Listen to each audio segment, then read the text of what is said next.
Jonathan Roumie, the man millions recognize as the face of The Chosen, couldn't go on. The cameras were rolling, the set was silent, and everyone watched as he broke down. What happened that day wasn't about a forgotten line or a mistimed cue. It was about a man who had given too much. Season 5 had pushed him beyond his limits. The role that once inspired him now felt like it was tearing something out of him. And when he whispered, "I need a moment," even the crew went quiet. Because in that instant, it wasn't Jesus standing there. It was Jonathan Roumie, fragile, trembling, and completely human. From the moment filming began on The Chosen Season 5, Jonathan felt something different. It wasn't excitement, it was pressure, an invisible weight pressing down on his chest. Every scene carried a new kind of heaviness, not just because the story was moving toward the crucifixion, but because Jonathan knew he was walking into the most sacred and painful chapters of Jesus' life. He said later that he could feel the difference the moment he stepped on set. "It was like the air changed," he admitted quietly. "I could feel the gravity of what was coming." Behind the calm face and gentle voice that fans have come to love, something inside him was starting to unravel. Playing Jesus had always been a responsibility, but now it felt like a spiritual battle. The expectations, the emotion, the constant need to be the source of light. It began to drain him from the inside out. There were days he woke up before dawn, already exhausted, already afraid that he wouldn't make it through the day's shoot. And it wasn't physical tiredness. It was something deeper. He described it as spiritual fatigue, a kind of exhaustion that no amount of sleep could fix. Between takes, he'd sit in silence, eyes closed, hands trembling, trying to pull himself together. Crew members noticed it. The smiles were slower, the laughter rare. When asked what was wrong, Jonathan would only say, "I just need to breathe." But breathing wasn't enough. As Season 5 dove into the final days of Jesus' life, the betrayal, the prayers in the garden, the loneliness of the cross, Jonathan felt the emotions sinking into his own heart. He wasn't just acting the pain, he was living it. He said it himself, "I don't think you can play these scenes without letting them change you." That change, though, came with a cost. During one of the key scenes, as he began reciting words that generations of believers know by heart, he froze. Those 3 words hung in the air. For a moment, nobody moved. This wasn't part of the script. This was real. He wasn't performing, he was breaking. Dallas nodded, and the cameras went down. Jonathan stepped aside, head bowed, and for several minutes, no one spoke. Later, he admitted that in that moment, he felt completely unworthy to continue. "I just thought, who am I to say these words? Who am I to carry this?" That feeling of unworthiness had haunted him since the beginning, but now it was consuming him. He knew millions were watching, waiting for another miracle, another moment of divine peace. But Jonathan was drowning in silence. He said every time he looked into the camera, he could feel the expectations of people who saw their faith reflected through him, and that terrified him.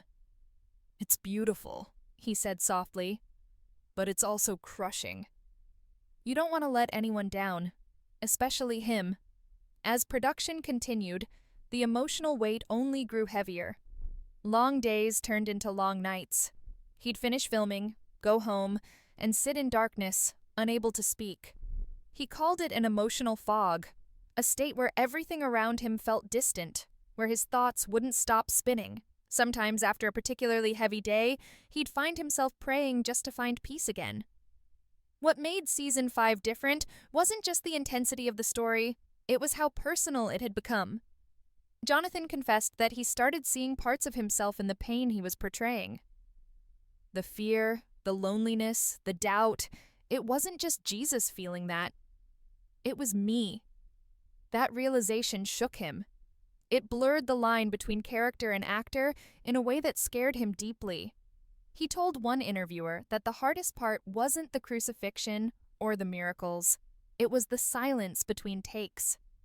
"When they yell cut," he said, "you're left alone with everything you just felt. And that's when it hits the hardest." There were days he couldn't shake it off, days when he'd drive home in silence, gripping the wheel, tears streaming down his face, wondering if he could keep going. But even through the exhaustion, even through the fear of failing, Jonathan kept showing up. He said the only thing that kept him grounded were the letters and messages from fans, people who told him how The Chosen had changed their lives.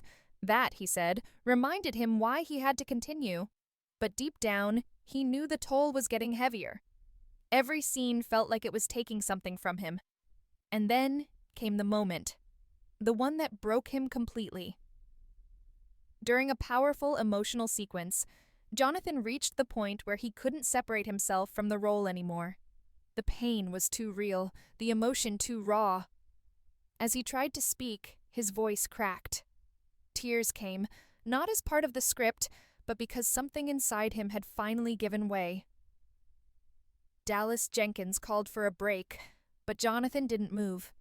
He stood there, breathing hard, eyes filled with tears, and whispered again, "I need a moment." That's when everyone realized this wasn't just a performance. This was a man carrying the emotional weight of millions, feeling the agony of the story in his own soul. Season 5 had taken a toll on Jonathan Roumie that no one could have predicted. And as the story moves closer to the cross, it's becoming painfully clear Jonathan isn't just playing Jesus anymore. He's living the suffering, the silence, and the surrender that come with the role. There were whispers on set long before anyone confirmed it. Some said Jonathan was growing distant, that between takes he would sit alone, eyes closed, breathing deeply like a man trying to silence a storm within. Others noticed how quiet he had become. The smile, the warmth that used to light up the set, it wasn't gone, but it was dimmed. He carried something heavy, something unseen. The crew described moments when Jonathan would finish an intense scene, look at the ground for a long time, and then quietly walk away without a word. No celebration, no laughter, just silence. It wasn't arrogance or exhaustion. It was the cost of living in someone else's suffering, of feeling the pain of the man he portrays. Because when you play Jesus in The Chosen, you aren't just acting. You're carrying centuries of expectation, faith, and devotion on your shoulders. And Season 5 is no ordinary chapter. This is the season where everything starts to crumble. Not just in the story, but in the man behind the role. Jonathan had spoken before about how deeply this part had changed him. He called it both a blessing and a burden. Every time he steps into those robes, he's stepping into the weight of humanity's brokenness. And this time, that weight was heavier than ever. The scenes were darker, filled with betrayal, fear, and looming death. Jonathan didn't just act those emotions. He felt them. The long nights of filming took a toll on his body and his spirit. Some days he couldn't sleep at all, haunted by the emotions he had just performed. It's said that during one of the most intense sequences, he had to pause, step away, and compose himself because the emotion was simply too raw. The production team was worried. They saw how deeply the role had begun to consume him. Playing Jesus isn't just about memorizing lines or following direction. It's about embodying compassion, strength, and sorrow all at once. It's about channeling something divine while still being painfully human. And Jonathan Roumie, with his profound faith and empathy, let it all in. But letting it in also meant carrying it home. The pain, the exhaustion, the spiritual struggle, it followed him off set. Friends close to him said that he started to pray longer, that he would sometimes break down in tears after filming certain moments. He wasn't just pretending to feel Jesus' agony. He was experiencing it in his own way. The creators of The Chosen could see the toll it was taking. They knew Jonathan wasn't just tired, he was drained. There were days when filming had to stop, not because of technical issues, but because Jonathan needed time. Time to breathe, time to recover, time to reconnect with himself. It was during these breaks that he reportedly confided in those around him that he felt overwhelmed by the intensity of what this season demanded. He wanted to give everything he had, but sometimes that everything meant too much. One of the directors even said, "Jonathan doesn't play Jesus, he becomes him." And that's what scares me. But even in the struggle, there was something sacred happening. Because through that pain, through that fatigue, Jonathan was discovering something deeper. The human side of faith.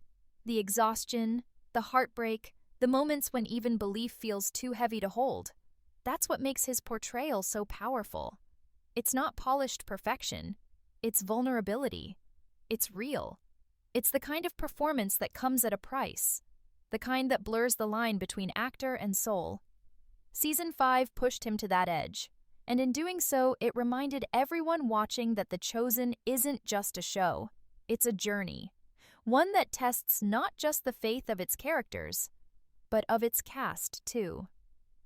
The breaking point came quietly, not during a scene of rage or violence, but in stillness.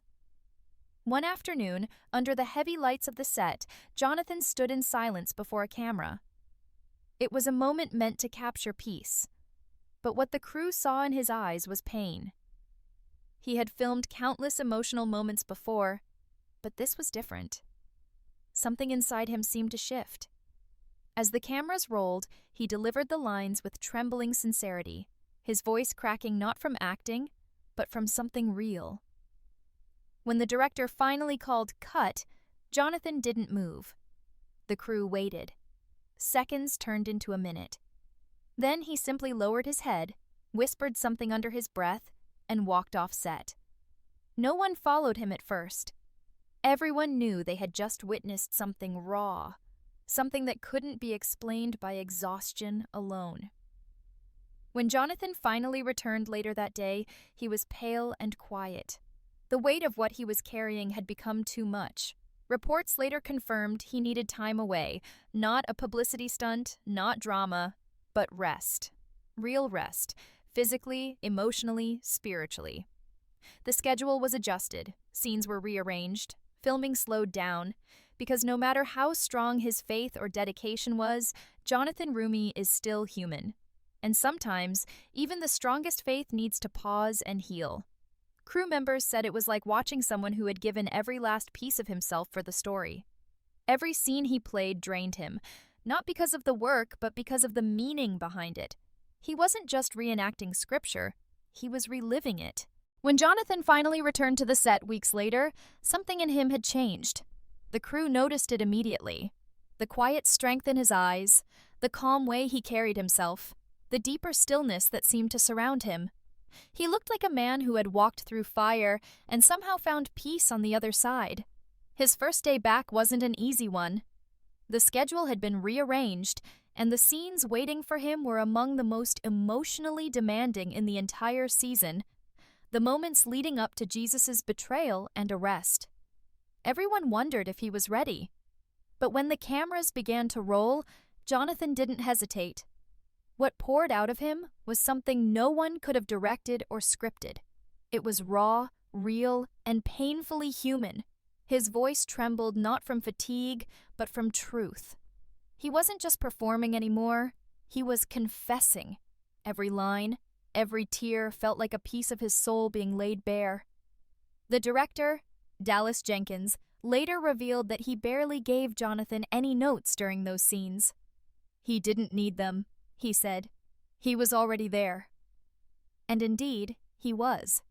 It was as though the time away had stripped Jonathan of any barrier between himself and the story. What had once been acting was now testimony. His portrayal of Jesus wasn't perfect. It was vulnerable, wounded, and real. And that's what made it so powerful. When you watch The Chosen Season 5, you can feel it. That weight, that truth behind his eyes. It's not just character work, it's lived experience. Jonathan wasn't showing the strength of Jesus. He was showing the pain that comes before it. But even as he returned to filming, the echoes of what he had endured still lingered. Some days the exhaustion crept back in. The role was relentless, spiritually and emotionally consuming, yet he had learned something during his time away. That surrender isn't weakness, it's wisdom. Before, he had tried to carry the role entirely on his shoulders, to live up to something divine. But now, he began to understand that faith doesn't mean being unbreakable. It means allowing yourself to be broken, and still choosing to continue. That realization changed not only Jonathan, but everyone around him. The cast said there was a new energy on set after his return, softer, more reverent. The work no longer felt like performance. It felt like worship.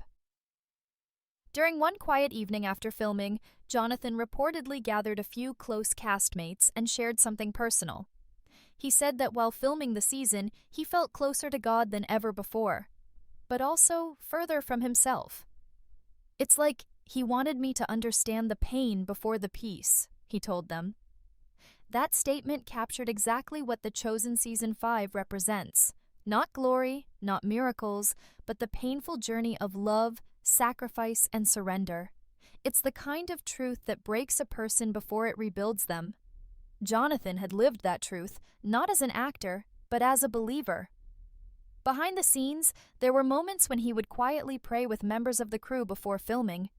Sometimes he would stand in silence, tears in his eyes, before delivering a scene that would shake everyone watching.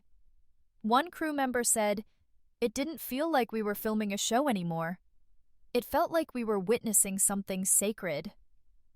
That's the level of intensity Jonathan brought after his return. He didn't just come back healed, he came back transformed. But transformation always comes with scars, and those scars became part of his performance, part of what makes this season feel so heavy, so human, so painfully true. It's said that one of the final scenes he filmed for Season 5 left the entire set in silence. After Dallas called cut, no one spoke. The emotion in the air was thick, unexplainable. Jonathan stood there, trembling, his eyes red, his chest rising and falling as if he had just carried something far beyond himself. Someone whispered, "That wasn't acting." And they were right. It wasn't. It was release. The end of a spiritual journey that had pushed him to his breaking point and then brought him back. When The Chosen eventually releases Season 5, audiences will see that pain and power intertwined in every moment Jonathan is on screen. But what they won't see, what happened behind those cameras, is the real miracle. A man who had given everything, who had been broken by the role of a lifetime, found a way to keep going.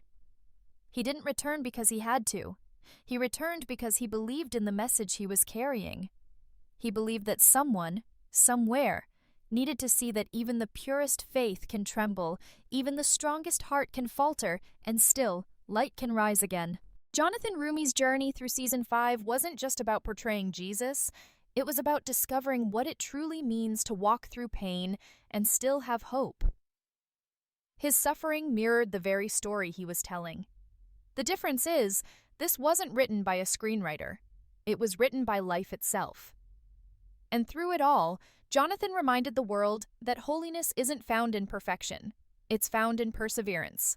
That's what makes his story, both on and off screen, unforgettable. But the question still remains. What happens when an actor gives too much of himself to a role that demands everything? In the final chapter of this story, that answer will break your heart. When Season 5 finally wrapped, there was no loud celebration, no confetti, no triumphant applause echoing through the set. Instead, there was silence. A silence filled with gratitude, awe, and a quiet kind of heartbreak. Jonathan Roumie stood alone for a moment after the final scene, still wearing the robes, still carrying the weight of what he had just lived through. His eyes were wet, but his expression wasn't one of sadness. It was something deeper,